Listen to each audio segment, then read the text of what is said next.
nosotros somos totalmente diferentes, somos únicos e irrepetibles, por más que se ha tratado científicamente de reproducir células, y lograr teóricamente producir o reproducir células iguales, hasta el día de hoy no se ha podido lograr completamente formar un ser humano completo con las mismas características y formas de pensar. Probablemente la parte física sí es más factible, pero la parte emocional, la parte que se refiere a los pensamientos es distinta. ¿Por qué? Porque es influido por una cantidad de cosas externas, que ya vamos a ir viendo. Por eso decimos que el aprendizaje es individual y cada uno tiene su propio ritmo de aprendizaje. ¿Sí? Ritmo. Y fíjense, yo siempre para mí es un ejemplo absoluto de todo lo que sea sabiduría. Ya desde siempre les hablo de Hipócrates. Les dije siempre que Hipócrates fue un asclepíade que vivió 400 años antes de Cristo. O sea que 400 años antes de Cristo, fíjense lo que dice ya Hipócrates. Dice que los hombres deben saber que del cerebro, y solo de él, vienen las alegrías, las delicias, los placeres, la risa, y también el sufrimiento, el dolor y los lamentos. O sea que todo se gesta en el cerebro. Por él adquirimos sabiduría y conocimiento, y vemos y oímos, y sabemos lo que está bien y lo que está mal, lo que es dulce y lo que es amargo. Y por el mismo órgano nos volvemos locos y deliramos, y al mismo tiempo el terror nos asalta. Es el máximo poder del hombre. Es nuestro intérprete de aquellas cosas que están en el aire. Fíjense, 400 años antes de Cristo, ya este filósofo ya nos decía la importancia que tenía el cerebro en el hombre, en el ser humano. Es maravilloso, ¿no es cierto? Sí. Bueno, vamos a conocer un poquito nuestro sistema nervioso anatómicamente. Nosotros vamos a hablar de que toda esta parte, ustedes ven acá arriba, esto es el cerebro. Después tenemos una parte que continúa hacia abajo, hacia la médula espinal, y entonces tenemos por arriba el cerebro, por la parte posterior tenemos el cerebelo y tenemos las estructuras mesencefálicas y estructuras que se dieron en el tiempo, fueron evolucionando. Dicen que la vida se creó aproximadamente, algunos autores, hace 3 millones de años, otros 300 millones de años, otros dicen 500 millones de años. Y que se creó una estructura de vida que se llama rectilíneo. ¿Por qué? Porque se refiere al recto, a esta parte rectilínea, que era, primero, por su forma, y segundo, porque la vida estaba dada por seres y de naturaleza inferior, que solamente contaban desde esta parte, desde el mesencéfalo hacia abajo. En la evolución, entonces, todo lo que sea rectilíneo, y que seguramente ustedes van a ver las lagartijas, seguramente ellos son los que hoy persisten como esa serie de vida que vivió millones de años y que fueron los primeros seres que tenían sistema nervioso desarrollado de esta forma, en forma de reptiles. ¿Y qué es lo que le permitía toda esta estructura al cerebro reptiliano?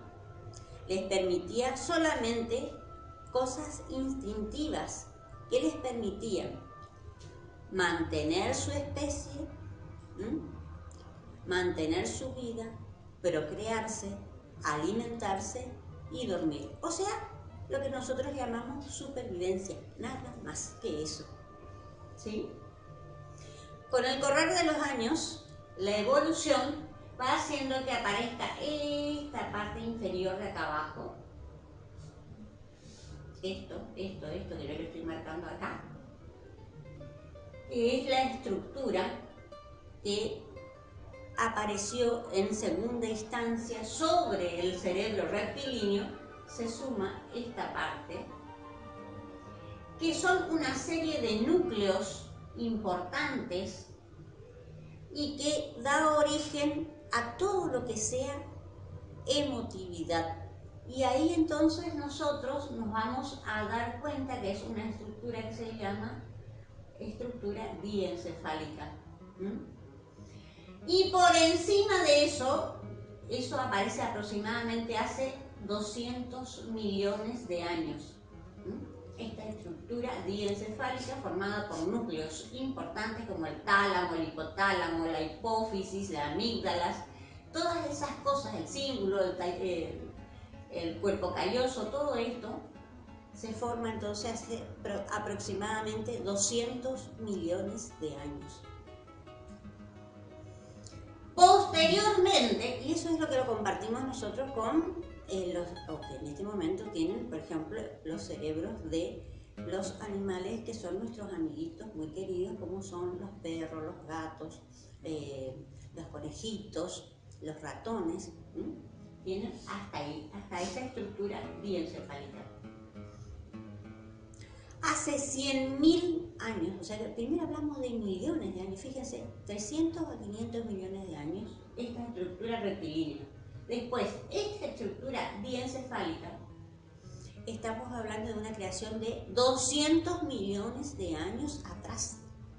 Y ahora yo les estoy diciendo que esta parte que es corteza cerebral es esto, miren, esta sería la parte frontal, más acá tenemos la parte parietal, esto sería la parte temporal y más atrás tenemos el occipital, que sería la parte posterior del cerebro. Bueno, esa estructura se superpone, aparece en la evolución hace 100.000 años más. O sea que fíjense, estamos hablando de millones de años previos y después de pronto de esta estructura tan importante que es la corteza cerebral, que es la más importante y que es la que justamente distingue al hombre, al ser humano, de otros seres vivientes, se forma hace 100.000 años, nada más. Entonces vamos a tener estructura que se forma en estos últimos 100.000 años y que es todo lo que sea corteza cerebral, el córtex cerebral. A partir de esta corteza cerebral, entonces nosotros vamos a tener otras aptitudes y nos van a permitir actitudes diferentes. Son distintos conceptos, aptitudes y actitudes. ¿Sí? Seguimos. Acá más o menos hice un desglosamiento de lo que es el sistema nervioso, como si fuese que hubiésemos cortado por la mitad un cerebro. Y entonces vamos a ver que toda esta parte es corteza, esta parte que está atrás y abajo es el cerebelo, esta parte que está en el centro es todo lo que sea sistema límbico. En general, acá yo me separé un poco para que vean los núcleos, pero el tálamo, el hipotálamo, también forma parte del sistema límbico, que serían todas estas estructuras diencefálicas que se formaron hace 200 millones de años. O sea, de estos rosaditos que ustedes ven acá, todo eso, hasta la unión con el tronco cerebral, que es lo que formaba el cerebro reptilíneo. Entonces, eso se formó hace 200 millones de años. Esto otro de acá abajo, entonces, entre 300 y 500 millones de años. Y el córtex cerebral, que es lo que está bien arriba, es lo que se formó hace 100.000 años aproximadamente. Bueno, entonces, el córtex o la corteza cerebral, las funciones que tienen, dijimos que tiene funciones por sobre todo que hace que el individuo sea consciente de todas las cosas. ¿Qué quiere decir consciente? Quiere decir que nosotros estamos teniendo juicio, tenemos raciocinio, tenemos la capacidad de pensar y de elegir y de decidir qué es lo que vamos a hacer. Pero ahí se encuentran áreas que están muy relacionadas con las emociones, con los pensamientos, con el lenguaje. ¿Por qué? Porque esto no está trabajando en forma solitaria, no. Continuamente hay fibras de asociación que van desde el diencéfalo al telencéfalo o córtex y que constantemente se están produciendo interconexiones y que el cerebro lo sabe todo. El sistema límbico almacena un montón de cosas, está relacionado con todo lo que sea emociones, con todo lo que sea cosas automáticas, y que a su vez se interconecta hacia arriba con la corteza y hacia abajo con lo que es tronco cerebral, bulbo y médula espinal. Eso sería lo que vemos en color celestito ahí, doctora. Exactamente, el tronco encefálico. Ahí les muestra en color celeste, tronco encefálico. ¿Y qué es? Bueno, como yo les decía, simplemente es supervivencia. El tronco encefálico, que es el cerebro rectilíneo, de ahí hacia abajo, era el cerebro rectilíneo, que solamente tiene las funciones vitales, como latido cardíaco, respiración, sueño, vigilia, y los núcleos nerviosos de los sentidos del cuello y de la cabeza. ¿Por qué? Porque ustedes ven que los reptiles movían su cabeza, y tenían que vivir y perpetuar su especie y también mantenerse vivos, o sea que la supervivencia era, digamos, la supervivencia y estas funciones mínimas para mantener la especie eran las características que le daban el cerebro rectilíneo, ¿sí? Después, hace 200 millones de años, como yo les dije, aparece la parte diencefálica, que es la parte central, que es la que comunica hacia arriba con el cerebro, hacia abajo con el bulbo, protuberancia y todo lo que sea cerebro rectilíneo. Y entonces ahí aparece recién lo que se llama el sistema límbico. El sistema límbico se caracteriza porque es el centro de las emociones. Al ser el centro de las emociones, vamos a darle una gran importancia. ¿Por qué? Porque es de ahí, del sistema límbico, donde nacen todos los sentimientos pasionales que nosotros tenemos. Emociones, podemos tener emociones que son de placer y emociones que causan displacer. Podemos sentir desde un leve enojo hasta la ira, hasta el odio o el rencor. Esos serían displaceres. Pero también podemos sentir placer, podemos sentir gozo, podemos sentir amor, podemos sentir felicidad. Eso se traduce en un espiral que puede ser una espiral positivo o una espiral negativo. Todo eso es lo que almacena el sistema límbico.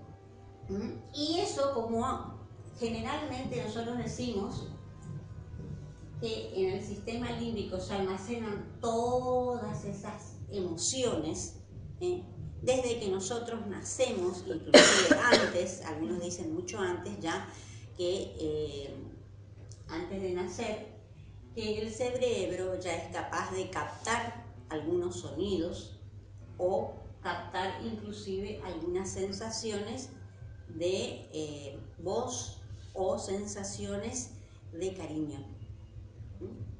Seguimos. Entonces, fíjense, la corteza cerebral, distinguen bien eso, esas tres cosas, ¿quedó entendido? Tres partes, La última entonces hace 100.000 años, todo lo que sea neocortes o corteza cerebral, aproximadamente estamos hablando, ¿no es cierto? Eso es algo estimativo. Hace 200 millones de años el sistema límbico, con todo lo que sea emocional, que ya les dije que incluye todo lo que sea placeres o displaceres, es la parte emotiva.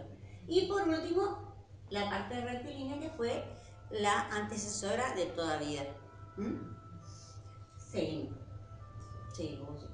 Bueno, esta es más o menos una figurita que yo les puse para que ustedes vean que acá adentro del cerebro, tanto en la parte superior, o sea, el neocórtex, el sistema diencefálico con sus sistemas de núcleos que forman el sistema límbico, y también la parte inferior, que sería lo que nosotros llamamos el tronco cerebral o el cerebro rectilíneo primario o primitivo. Todo eso, ¿cómo está formado? Está formado por una gran cantidad de células que se llaman neuronas. Y esas neuronas tienen la particularidad de tener lo que se llama el impulso nervioso. ¿Qué es un impulso nervioso? Es como una descarga eléctrica. Esas descargas eléctricas fueron descubiertas hace muchos años. Y ustedes habrán visto muchas veces por televisión y qué sé yo, por ejemplo, había, en este momento no me acuerdo bien, pero había alguien que creó un muñeco y que le hizo descargas eléctricas, y ese muñeco teóricamente tenía vida. El hijo de Frankenstein, algo por el estilo, creo que era. Película. Es una película. Bueno, ¿y qué pasa? Son como descargas eléctricas que une a cada una de las células entre sí y que van haciendo que esas células, cada neurona, tiene en su porción distal o una parte, digamos, que es un cuerpo, y después tiene como una prolongación. Esa prolongación se llama dendrita, y bueno, y es la que lleva a la neurona vecina o a la célula vecina una información a través de una hormona o de un neuropéptido que va a ser de acuerdo a la sustancia, que la sustancia va a depender de acuerdo a lo que se está transmitiendo. O sea, hay neurotransmisores que están involucrados en el transporte o en la sinapsis, porque en realidad se llama sinapsis, la unión de una célula o la transmisión de un mensaje de esta célula a la vecina o a la siguiente, o inclusive a largas distancias. Eso se llama sinapsis y son como descargas eléctricas. Y yo lo asocié mucho a esto, digamos, como el hálito de vida que nos dio Dios, y que es el cordón a través del cual Él une nuestra mente y nuestra vida. Y que termina, por supuesto, esto dividiéndose en millones y millones de ramificaciones que van a ir a todo el cuerpo. Tal es así que no hay, yo le podría decir, diferencias ni siquiera milimétricas en cada parte de nuestro cuerpo que no reciba la información. Porque, y fíjense ustedes, si nosotros pisamos algo, nos pinchamos la punta del pie, la punta del dedo, en milisegundos se entera nuestro cerebro de que sentimos un dolor, o que hay una rugosidad, o que hay un lugar desparejo, o que sentimos un dolor. Milisegundos se tardan. ¿Por qué? Porque es como una descarga eléctrica que va y que viene. Y esas descargas eléctricas fueron estudiadas, también fueron estudiadas, y en este momento se sabe que nuestro cerebro tiene longitudes de onda en las que se mueven y que pueden ser estudiadas y que pueden ser captadas por un aparato que se llama electroencefalograma. El electroencefalograma estudia las ondas que se dan dentro del cerebro. La velocidad de esas ondas va a hacer que hasta el día de hoy se distingan 5 tipos de ondas cerebrales que son las que maneja el ser humano. Se dice que cuando nosotros estamos con mucha atención, prestando mucha atención, estamos trabajando con una onda que se llama onda del tipo beta, que se caracteriza porque el individuo está activo, está atendiendo el celular, está cocinando, está llamando a fulano, está pensando en otra cosa. O sea, estamos haciendo un multitask, estamos en un momento donde nuestra mente está haciendo múltiples cosas y estamos prestando atención a muchas cosas. Ese es el estado beta. El estado beta entonces se caracteriza porque nosotros estamos con la atención puesta en todo lo que nos rodea, en todo lo de afuera. Estamos prácticamente, es nuestro nivel de conciencia cuando estamos despiertos y cuando está activa totalmente nuestra mente, ¿sí? Pero a pesar de tener esa ventaja de que nosotros podemos prestar atención a muchas cosas, tener el celular, llamar, estar cocinando, estar limpiando, ir a trabajar, pensar que cuando estamos trabajando, qué pasó con nuestro hijo, cómo está nuestra casa, nuestra familia, que nos llamaron por teléfono, que nos llamó nuestro jefe, todas esas cosas, todas esas atenciones, están entonces dentro de un margen de ciclos por segundo y que se dice que son ondas que van entre 14 y 25 y otras dicen hasta 40 ciclos por segundo y se mide en hercios, ¿sí? Esas son las ondas beta, ¿sí? ¿Entendimos esto? Sí. Bueno, después tenemos las ondas alfa, que son ondas que solamente están presentes o que se manifiestan, porque en general dicen que todas las ondas las tenemos, lo que pasa que de acuerdo a nuestra actividad mental, de acuerdo a nuestra actividad del momento, es lo que se va a manifestar ese tipo de onda. El tipo de onda alfa es cuando los ciclos son más lentos, son más suaves, y es lo que nosotros solemos tener en personas que hacen meditación o que hacen un tiempo de descanso psicológico, por sobre todo, y que puede acompañarse de relativa relajación muscular del organismo.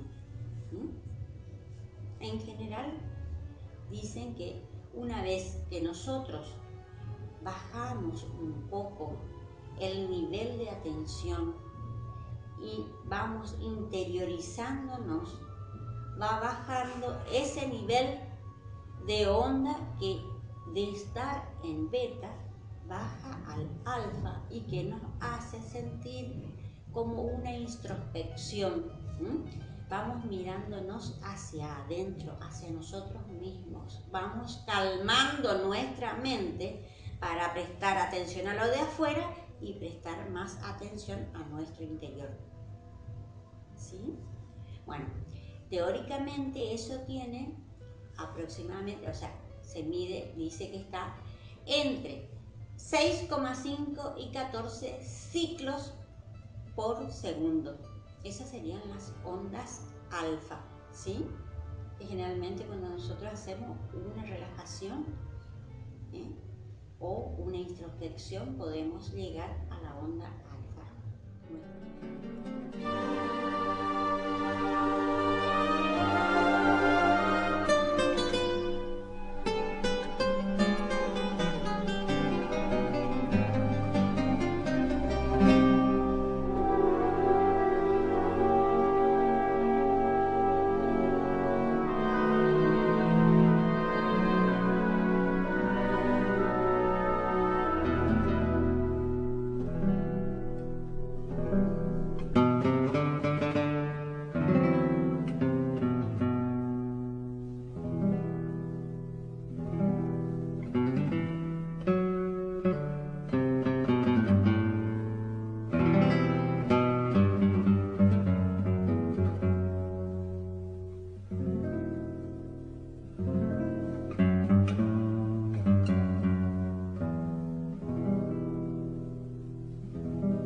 Chao.